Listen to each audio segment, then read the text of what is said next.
Hey y'all, welcome to the Clock Tower. I'm Colton here with Brandon. A couple of regionals to talk about, some updates to the release schedule, and a little bit about what's coming up in terms of events. We will start with the two events from the month of May that have happened so far. First one in Sofia, Bulgaria. Only 9 players, 3 teams showed up, and when they don't have enough teams to have a trios event, they break it up into a singles event. So 9 players played in a singles event. Top 2 were Chainsaw Man. Third place was Batman Ninja, and fourth place was Potemkin Guilty Gear Strive. I looked back through 2019, and unless I missed it, it doesn't appear that there has been a regional in Bulgaria, maybe ever. And aside from one regional last year, there's very little in Eastern Europe generally, in terms of like regional competition. So nothing really east of Vienna as far as a regional event for many years, maybe ever, depending on, I don't know how far back that goes, but Bulgaria gets to host a regional, which I think is really cool because there are Weiss players in Eastern Europe. Sparsely attended, but I don't know. I think it's cool that it happened.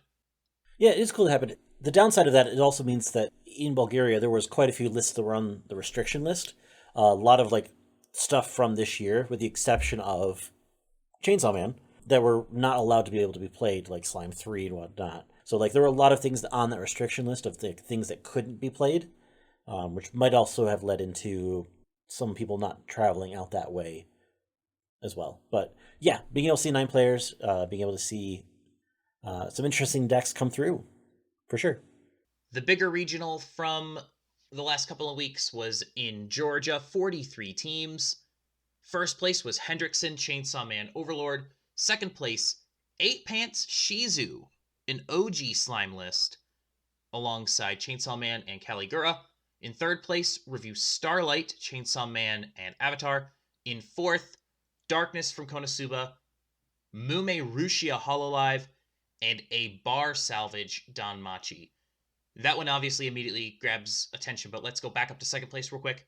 Brandon, you played this Shizu list for a long time, and now here it is, mirrorless, just old-fashioned Shizu into Shizu, building memory, free burn fours. Do you think that where the meta is right now is actually potentially a good place for a memory compression, cheap top end kind of build like this? With this deck, I think that there's a lot of definitely good things going for it. Being able to play into the some of the new pieces that Slime 3 has to offer with this. The Specifically the back row piece that allows you an additional restand of your top end combo. So essentially, instead of just 3 swings for 3 burn 4s, now it's essentially 4 swings with 4 burn 4s. And I think that actually makes a significant difference. It makes it cost a little bit more, but I think you're willing to play into that cost, especially with this kind of deck. You can essentially search out the pieces you need, make your deck a little bit more compressed, get into the right position to then close out your opponent. Like, I think that getting those extra cancels early definitely makes a difference. And I think we see that also with like Spy Family. But to then go into a pretty explosive top end here, I think also helps in that regard too. So I think overall it's a pretty good deck. I think that it's at least a contender for how to play the deck and how to play Slime. Like, I think Mirren kind of does very similar things. It just comes online just a tiny bit later, which I think might make a significant difference. But no, I really like the way that this deck's built and played. It's a fun way to build it. The Review Starlight list in third place plays the Pants level 1 into the Salvage Karen level 3, but it also has a couple of standby triggers in it. Trying to get some of the advantage from that. Starting to see a little bit more Review Starlight. It's still not super present, but it's starting to show up a little bit more in Top Cut. Fourth place team, Space Cowboy. We've talked about him before with his Darkness list. Honestly, not shocked. He's probably found more value in the Darkness package than any other person alive. Alongside a couple of interesting choices, Mume Rushia, Hololive, and then bar salvage Danmachi. I actually really like this Rushia call. I think it makes sense. I think the Mume is there for the pants trigger at level 1. But Rushia, just in general, like I think a lot of people don't know how to play into it anymore. I think especially like a lot of newer players maybe got in around the time that Hololive dropped, right? So like Rushia might have been the hype then, but it's been a minute since Rushia has been super relevant. And it just gets really big. You have to have a plan to deal with it. You need to either have a bomb or an anti-change or something. And you really want to refresh to a fresh deck so that Rushia's shuffleback doesn't hurt you as badly. So there is counterplay to Rushia, but like I think that in the current meta where there's not a whole lot of board presence, it's not difficult for Rushia just to step up and step over things. People aren't running as many Adachis because there aren't as many, crucial early play combos coming down. I think Rushia is a pretty good call here, and I think that it makes sense that it would top in this environment. And I think that I think you bring up a really good point there, that there's not a lot that is necessarily as contending for board like Rushia would. So like Rushia actually has a decent spot in that opportunity to step up and say, hey, I am now controlling the board at 2, and be able to kind of benefit off of that on like a follow-up swing as well. So I think Rushia is an interesting combo to throw in here, and it definitely was able to see some success. Also on that team, Salvage Bar, Danmachi playing the Bell level 2. That is a pay 3 restand if you have experience 7. It's just a different way of playing Danmachi. It doesn't run the events. So it ends up in this 4th place team as well. Going through 5th through 8th real quick, nothing too crazy. A couple of Bang Dreams, couple different Bang Dreams, including an 8 standby list, a Poppin' Party trait, couple of Guilty Gears as well, both of them leaning on the Jacko combo. Another Hololive. Not as much Avatar, just the one Avatar and the one Spy Family. Another Shizu list, and 2 more Chainsaw Man. So pretty diverse top 8 overall. There are a lot of things that are viable right now. And obviously, once we get into singles, we'll see like just how much Chainsaw Man actually is dominant in singles matchups. As far as the diversity of the meta, there's a lot of different stuff that's showing up in top 8s at Springfest right now. It's not just like every team has the same 2 decks or the same 3 decks. So looking ahead, additions to the release schedule in English, there were a couple of announcements. Perhaps you heard about them.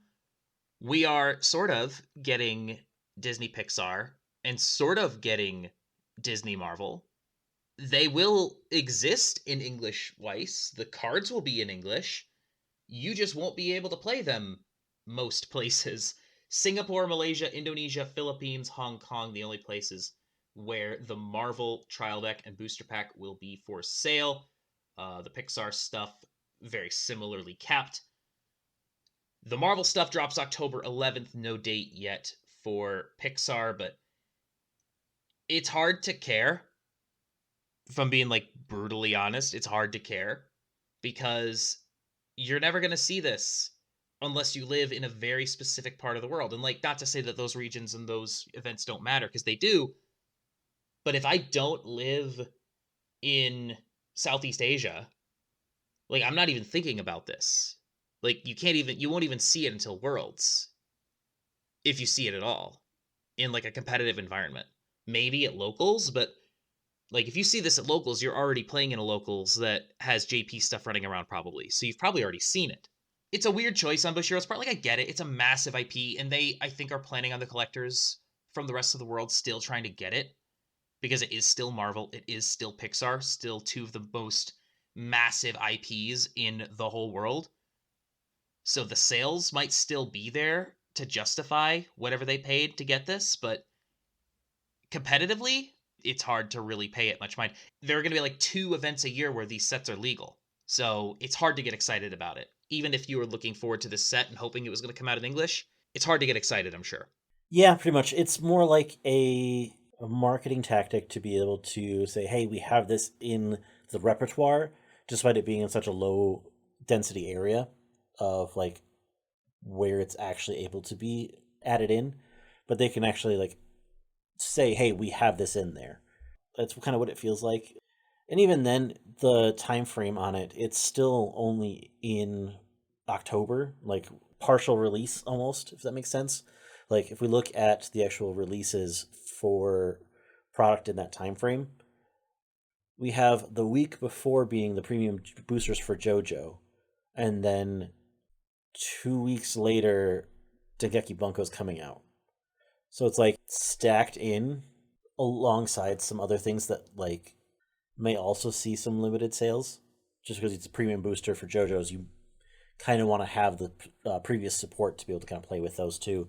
So it's like, it's almost like even in the release schedule, it's almost seemed like it's afterthought versus major product, which is just kind of really weird that it would have its own special announcement stream with that too.